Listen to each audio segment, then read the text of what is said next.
that had ruled the galaxy for 3,000 years. No species had ever defeated them. No army had ever pushed them back. They were the masters of everything they touched, and they had touched nearly every corner of known space. There was a nightmare. The gravity was so strong that most creatures would be crushed just by standing on its surface. The air was filled with poisons that could kill in seconds. The predators there hunted in groups of hundreds, and each one was born with claws that could tear through metal. To survive on such a world, they had evolved into something terrifying. They stood 3 meters tall. Their skin was covered in scales as black as the void between stars, and these scales were harder than steel. They had 4 arms, each one thick with muscle that could bend starship hulls. Their eyes glowed red in the dark. When they spoke, their voices sounded like thunder rolling across mountains. Commander was one of their greatest warriors. He had led fleets into battle for 200 years. He had never lost. His name was spoken with fear on 1,000 conquered worlds, and he wore that fear like a badge of honor. Today, he stood on the bridge of his flagship, the Void Crusher, and looked out at the stars. His fleet of 40 warships floated behind him like a swarm of deadly insects. They had been sent to explore a new region of space, to find new worlds to add to the empire. "Commander," said his science officer. She was smaller than but just as deadly. Her scales had a slight purple tint that marked her as a member of the scholar caste. "We have detected radio signals from a planet in this system." Turned his massive head toward her. "Show me." The main screen flickered to life. It showed a small blue and green planet orbiting a yellow star. Clouds swirled across its surface. It looked peaceful. It looked weak. "The third planet from the star," explained. "The inhabitants call it Earth. They have achieved basic space travel. They have placed small vehicles on their moon and sent machines to nearby planets, but they have not yet traveled beyond their own star system." Made a sound that was almost like a laugh. It sounded like rocks grinding together. "Primitive. What do we know about the dominant species?" Pulled up more data. Images appeared on the screen. Leaned forward, his red eyes narrowing. The creatures were small. They barely reached his chest in height. They had no scales, no armor, no claws. Their skin looked soft and easy to tear. They had only 2 arms and 2 legs. They had hair on their heads which seemed completely useless for protection. "They call themselves humans," said.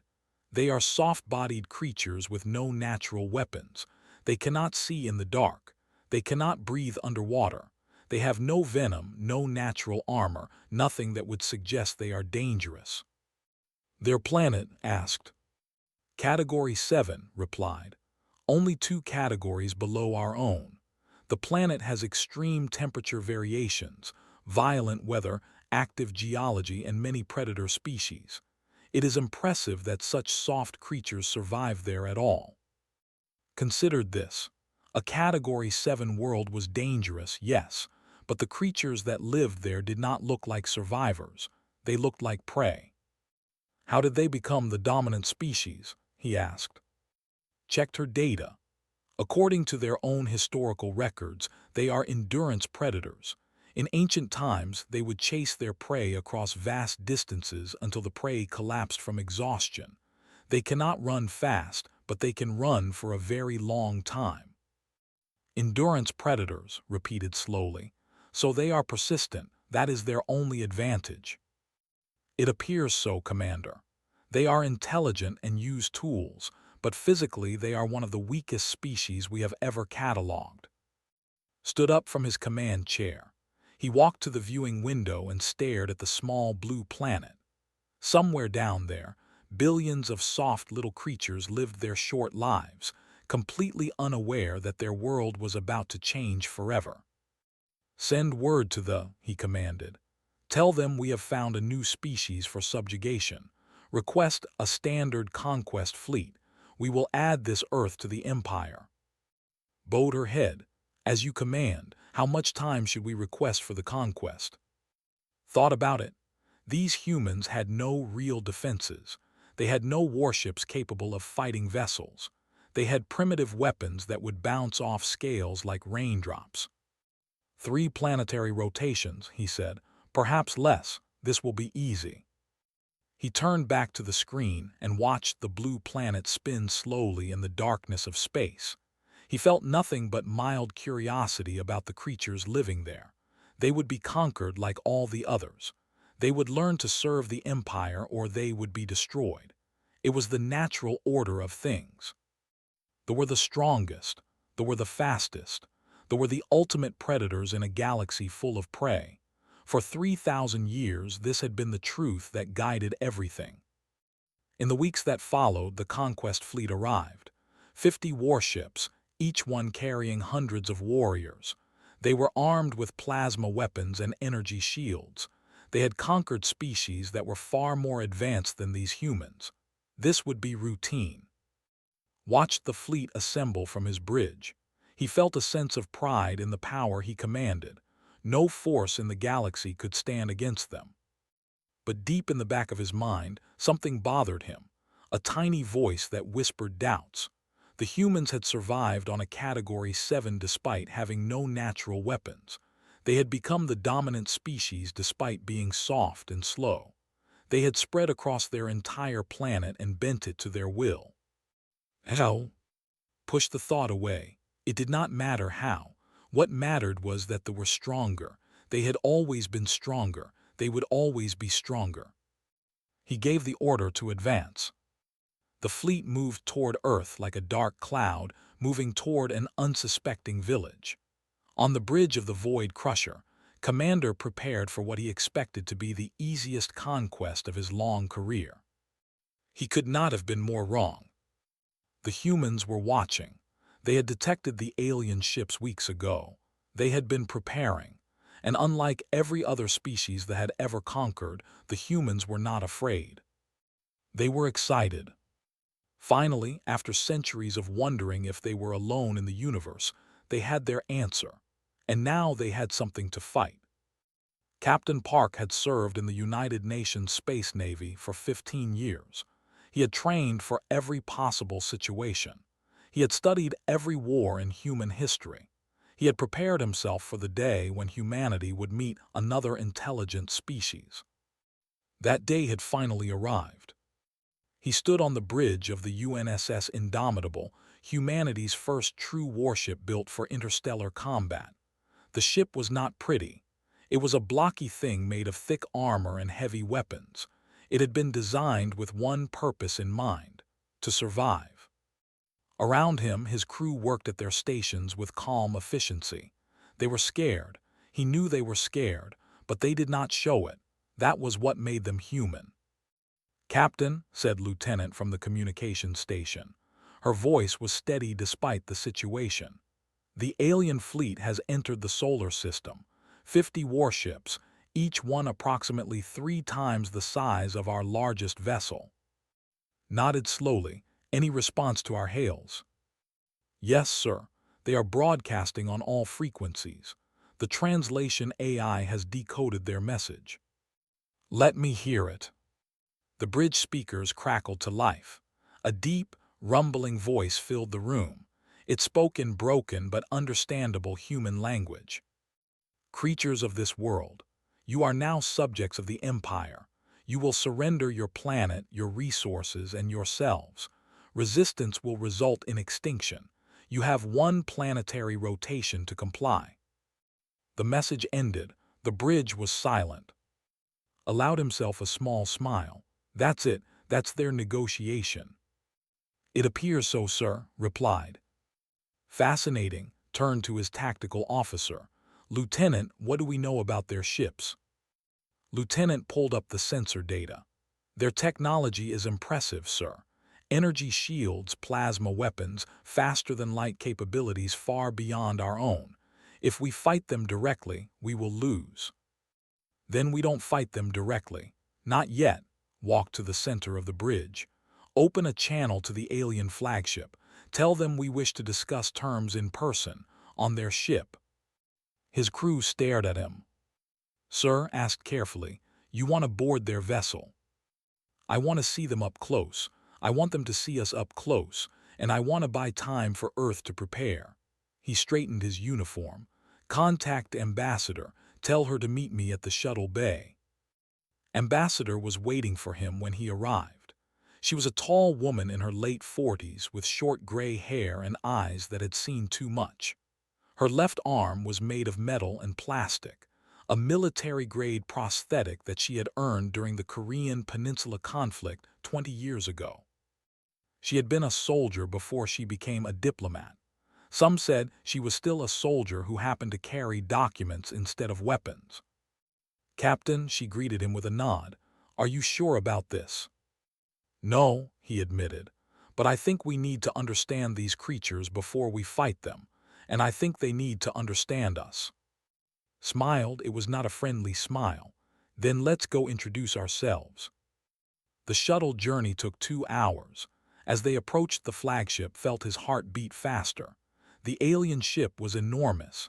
It made human vessels look like toys. Its surface was covered in sharp angles and dark metal. It looked like something born from nightmares. They landed in a massive hangar bay. When the shuttle doors opened, immediately felt the difference. The air was thick and heavy. It burned slightly when he breathed. The gravity pressed down on him like invisible hands. A squad of warriors was waiting for them. They were even more terrifying in person. Each one stood 3 meters tall. Their black scales gleamed under harsh lights.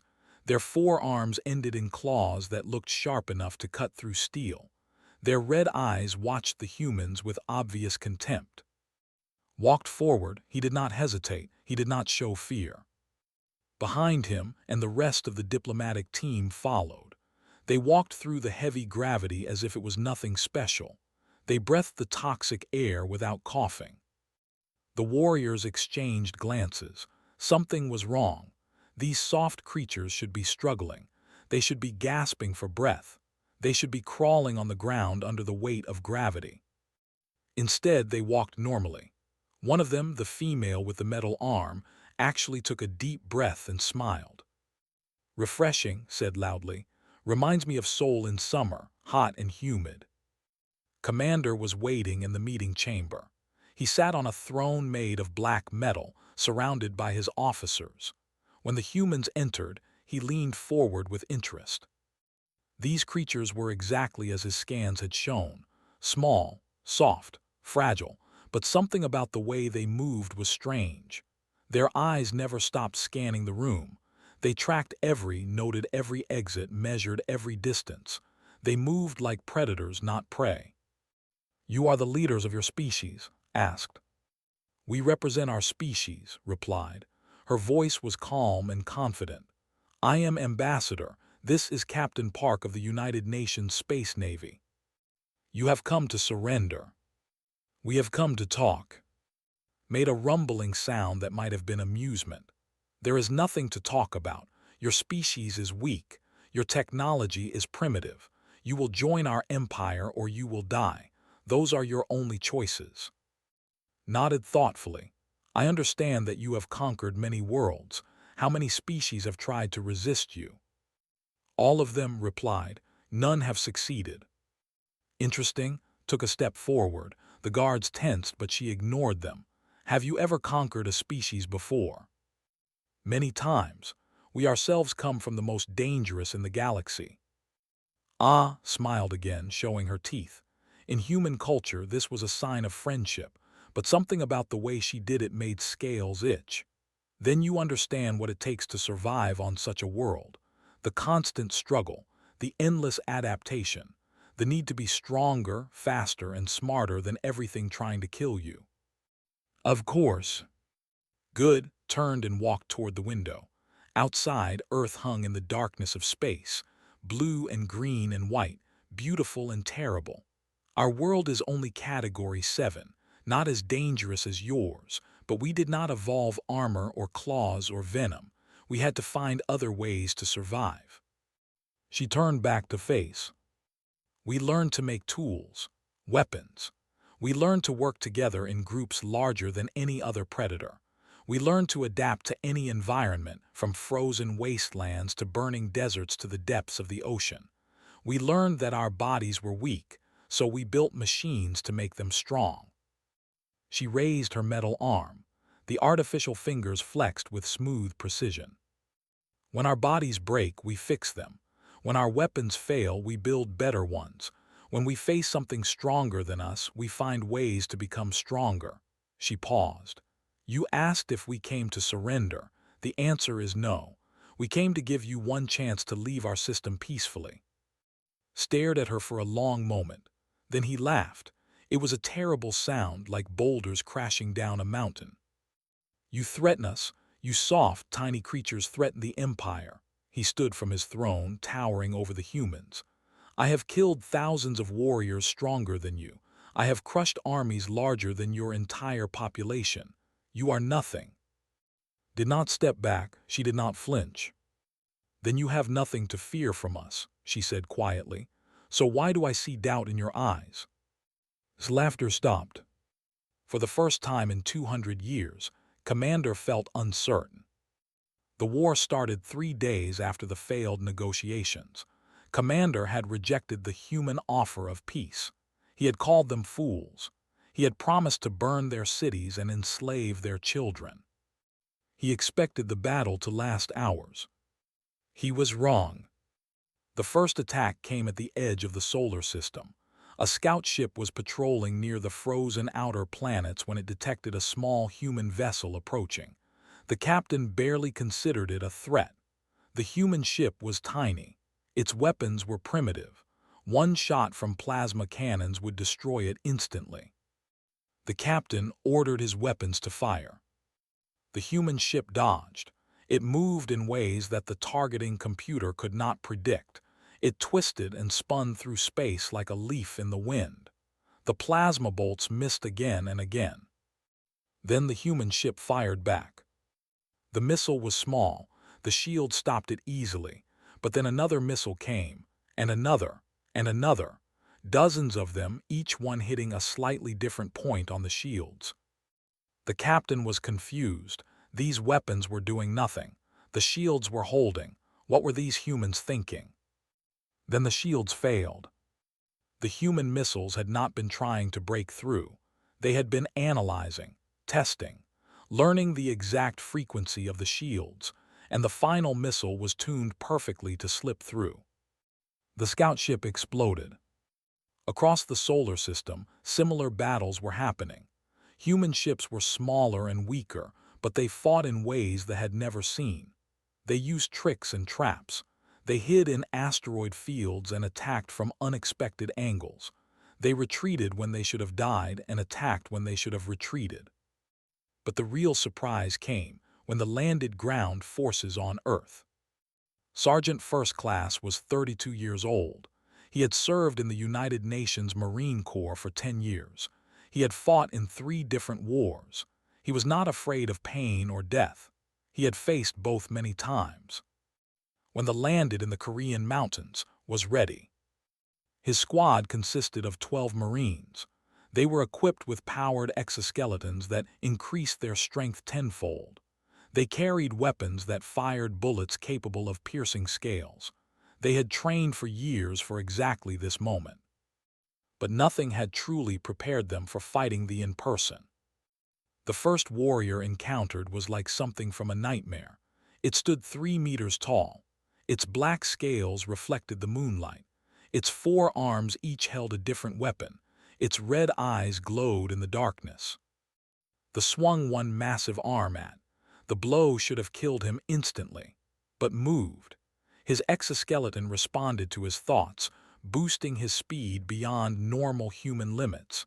He ducked under the blow and drove his combat knife into the gap between the scales. The alien screamed. Green blood sprayed across face. The stumbled backward, surprised and hurt. No prey had ever hurt a warrior before. No conquered species had ever fought back so effectively. Did not give it time to recover. He fired his rifle point-blank into the wound he had created. The fell. Around him, his squad was fighting similar battles. Private Lee took 3 plasma burns to his chest but kept shooting until his target was down. Corporal Han lost her left hand to a claw but grabbed her knife with her right and kept fighting. Specialist Minyu was thrown against a tree so hard that his spine should have broken, but his exoskeleton absorbed the impact, and he was back on his feet in seconds. The warriors were stronger, they were tougher, they had better weapons and armor, but they had never fought anything like humans before. They had never encountered creatures who refused to accept defeat. The battle lasted 6 hours. By the end, a squad of 12 had been reduced to 4. All of them were wounded. All of them should have been dead. But they had killed over 50 warriors and destroyed 3 landing ships. When reinforcements arrived, knew they could not win. There were too many enemies. His people were too hurt. They had done everything they could. But Sergeant was not finished. "Squad," he said through his radio, his voice calm despite the blood filling his lungs. "We're going to take that cruiser." The cruiser had landed nearby to deploy more troops. It was heavily armed and shielded. Attacking it was suicide. His squad did not hesitate. They fought their way through waves of warriors. They climbed over the bodies of their enemies. They took wounds that would have killed normal humans, and they kept moving. When they reached the cruiser, there were only 4 of them left: Lee, Han, and 1 other. They were surrounded by 200 warriors inside the ship. A commander approached them. He was impressed despite himself. These tiny creatures had killed dozens of his best soldiers. "Surrender," he offered. "You have fought well. We will give you medical treatment. You will become honored slaves in our empire." Laughed, blood sprayed from his lips. "You don't understand," he said. "We're not trying to escape." He held up a small device. The commander recognized it immediately. It was a manual override for the ship's reactor. "My grandmother survived the Great Famine," continued. "She walked for 3 weeks with no food to find safety. My grandfather carried his children through radioactive zones after the bombs fell. My mother raised me alone while working 3 jobs." He pressed the button. "Dying is the easy part. Giving up is what we don't do." The reactor overloaded. The explosion was visible from orbit. 4 humans killed 300 and destroyed a cruiser worth more than most planets. News of the battle spread through the fleet within hours. The story seemed impossible. Tiny, soft creatures defeating warriors in close combat. Wounded humans fighting through injuries that would kill any other species. A sergeant who chose death rather than surrender and took hundreds of enemies with him. For the first time in 3,000 years, soldiers began to feel something unfamiliar. A cold sensation in their stomachs. A hesitation before entering battle. A voice in their heads that whispered warnings. Fear. They had been the monsters for so long that they had forgotten what it felt like to face one. Now they were learning. Humans did not just fight to survive. They fought with something they had no word for. It was more than courage. It was more than desperation. It was a fundamental refusal to accept reality when reality was unacceptable. They called it madness. Humans called it spite. And it was only the beginning. 6 months into the war, Doctor had not seen sunlight in weeks. She lived and worked in a bunker 3 kilometers beneath the mountains of Korea. Her laboratory was cold and cramped, but it contained the most important research on Earth.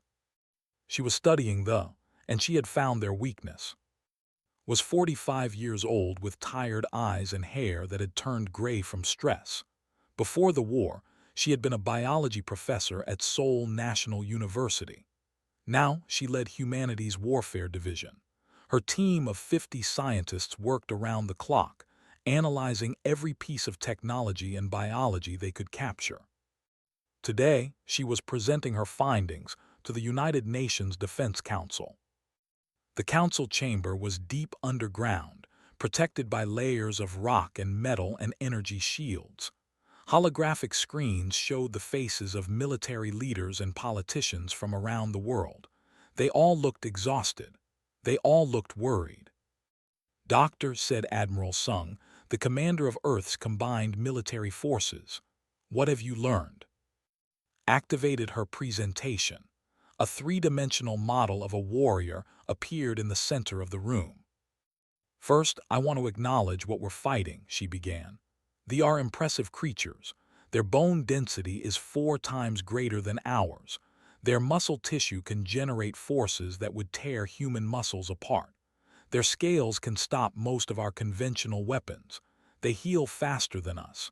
They can survive in environments that would kill us in minutes." She paused to let that sink in. "But they have weaknesses, and the biggest weakness is not physical." She changed the display to show a brain. "This is their neurological structure. Notice how it differs from our own. The brain is excellent at processing immediate threats. It's designed for combat and survival, but it has very limited capacity for what we call neuroplasticity." "Explain," said Admiral Sung. "Neuroplasticity is the brain's ability to change and adapt, to learn new things, to develop new strategies," walked around the hologram. "Human brains are extremely plastic. We can learn new skills throughout our entire lives. We can change our thinking patterns. We can adapt to completely new situations quickly." She brought up comparison charts. "They cannot do this as effectively. Their brains are essentially fixed after childhood. They learn slowly. They adapt slowly. Their military tactics have not fundamentally changed in 2,000 years because they have never needed to change. They have always been stronger than their enemies." A general from Europe leaned forward. "So they can't learn from their mistakes." "They can learn," corrected, "but it takes them much longer, generations sometimes. We learn in months, in weeks, sometimes in days." She smiled slightly. "Consider this. In the 6 months since the war began, we have developed 7 new weapon systems, 3 new defensive technologies, and entirely new combat tactics. They are still using the same strategies they used on the first day." She changed the display again. This time it showed human soldiers in powered exoskeletons. "At the start of the war, our exoskeletons could increase human strength by 10 times. Now they increase it by 50 times. Our rifles could barely penetrate scales. Now we have weapons that can cut through their armor like paper. Our ships could not match their speed. Now we have vessels that can outrun their fastest cruisers." "All in 6 months," Admiral Sung said quietly. "All in 6 months, and we're only getting faster." Turned to face the council directly. "They evolved to be survivors. They are perfectly adapted to their environment, but perfect adaptation is a trap. When you are perfect, you stop changing. You stop growing." She pulled up historical records from Earth. "Humans have never been perfect.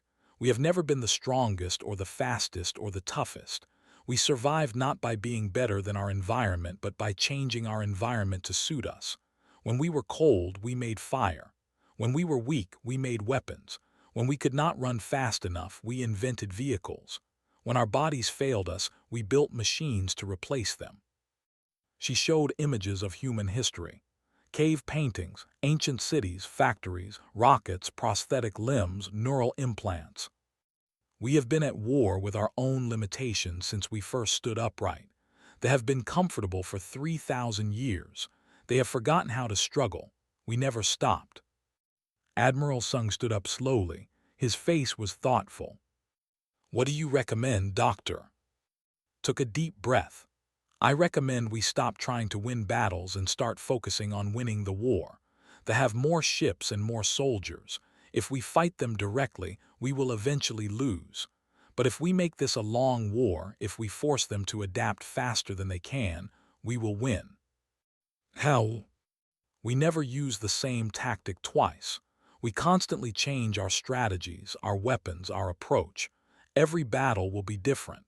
Every engagement will teach them something new that will be outdated by the next engagement.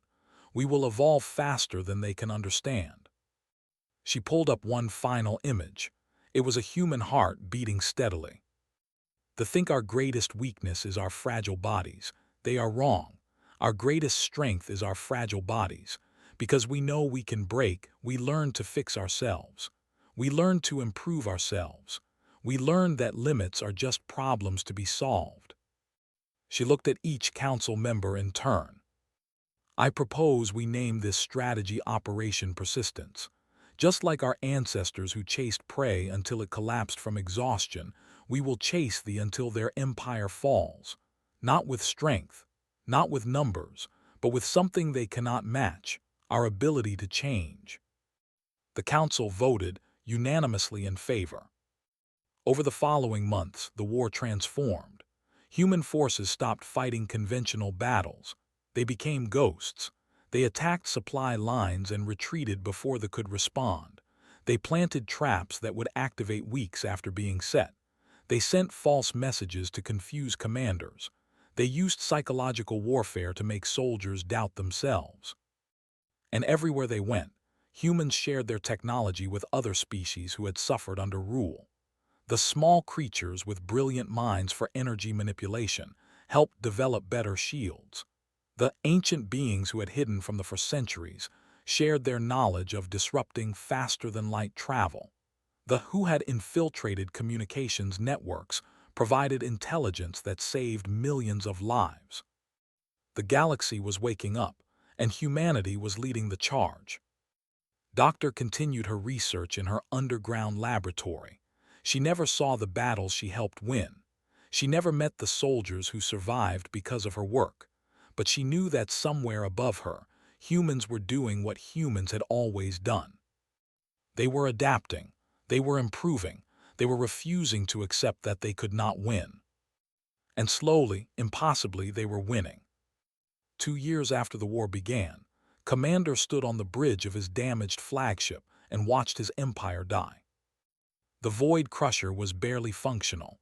Its shields were gone. Half its weapons were destroyed. 3 of its 4 engines had failed. Around it, the remnants of the once mighty fleet drifted like broken toys. Remembered the day he had first seen Earth, that small blue planet orbiting an unremarkable star. He had thought the conquest would take 3 days. 2 years, millions of dead. An empire that had stood for 3,000 years crumbling to dust. "Commander," said, her voice weak. She was wounded, green blood seeping from beneath her cracked scales. "Human fleet approaching. 200 warships. They will be in weapons range within the hour." 200. At the start of the war, the humans had barely 50 ships capable of space combat. Now they had thousands. And worse, they were not alone. The human fleet was a strange collection of vessels. There were human ships, yes, but also cruisers with their elegant curved hulls, destroyers that seemed to absorb light, scouts that moved in ways that sensors could barely track, and dozens of other species, some that did not even recognize. All united against all led by humans. How had this happened? Knew the answer, even if he did not want to admit it. The humans had not just fought they had inspired others to fight. Every victory they won, no matter how small, showed the galaxy that they could be defeated. Every new weapon they developed, they shared with their allies. Every tactic they invented, they taught to others. They had ruled through fear. The humans were defeating them through hope. Commander said again, "Your orders." Was silent for a long moment. Then he straightened his massive frame and turned to face his crew. "Set course for the maximum speed." The Void Crusher limped away from the battle. Behind it, the human-led fleet did not pursue. They had bigger targets now. The Admiral Park stood on the bridge of the UNSS Indomitable. The ship had been rebuilt 3 times during the war. It was now twice its original size and carried weapons that would have seemed like magic 2 years ago. But the heart of the ship remained the same. Human determination, human adaptability, human refusal to surrender. "Admiral," said Lieutenant, still at her communications post after all these years, "we have visual on the main screen showed a massive planet, dark and forbidding. Its atmosphere was thick with toxic clouds. Its surface was by violent geology. This was where they had evolved. This was where their empire had begun. All fleets report status, ordered. The responses came in from across his combined armada. Human ships ready, ships ready, ships ready. 20 different species all working together, all prepared to end the war. Begin the assault. The battle for the lasted 3 days. It was the largest military engagement in galactic history. Thousands of ships fought in the darkness between the planet and its moons. Millions of soldiers clashed on the surface. The sky burned with plasma fire and the ground shook with explosions. In the end, the capital fell. Ambassador walked through the ruins of the imperial palace. She was older now, her hair completely white, her face lined with scars from battles she had survived. Her cybernetic arm had been upgraded several times. It was now stronger than any natural limb could ever be. Beside her walked Sergeant. He had survived the reactor explosion 2 years ago, barely. His body had been broken beyond repair, but the humans had rebuilt him. His legs were now mechanical, faster and stronger than flesh and bone. One eye had been replaced with an implant that could see in every spectrum of light. His lungs were artificial, capable of breathing almost any atmosphere. He was more machine than man now, but he was still human where it mattered, in his heart, in his spirit, in his absolute refusal to give up. They found Commander in the throne room. The commander was wounded. 3 of his 4 arms were useless. His scales were cracked and bleeding. He sat on his throne, the same throne where he had laughed at human weakness 2 years ago. He was not laughing now. "You," he said when he saw, "I remember you, the female with the metal arm." "And I remember you," replied. "You promised to burn our cities and enslave our children." "I was wrong." The words seemed to cause him physical pain, were not designed for admitting mistakes. "I was wrong about everything." Walked closer, stayed at her side ready for any threat, but did not move. He seemed too tired to fight. "What are you?" asked. His red eyes studied with genuine confusion. "Your planet is only Category 7. Your bodies are fragile. You have no natural weapons, no armor, nothing that should make you dangerous. But you defeated us. You destroyed an empire that stood for 3,000 years. What are you?" Considered the question for a long moment. Then she knelt beside the fallen commander so that she could look him in the eyes. "That's the thing you never understood about us," she said quietly. "Our bodies break easily. We know this. We have always known this. So we learned to fix them, to improve them, to push past every limit because we were never strong enough to stay within them." She held up her metal arm. "You evolved to survive. You are perfectly adapted to your world, but perfect adaptation means you stop changing. You became exactly what you needed to be, and then you froze." She stood up. "We were never perfect. We were always struggling, always failing, always dying. And every time we failed, we learned. Every time we died, the survivors found better ways. We did not evolve to survive our world. We evolved to conquer it, and then we kept conquering. Our own limitations, our own weaknesses, our own mortality." She offered her hand, her human hand, flesh and blood and bone. "You are apex predators. You reached the top of your world and stopped. We are something else. We are creatures who look at the top and ask what is beyond it. We do not stop. We cannot stop. It is not in our nature."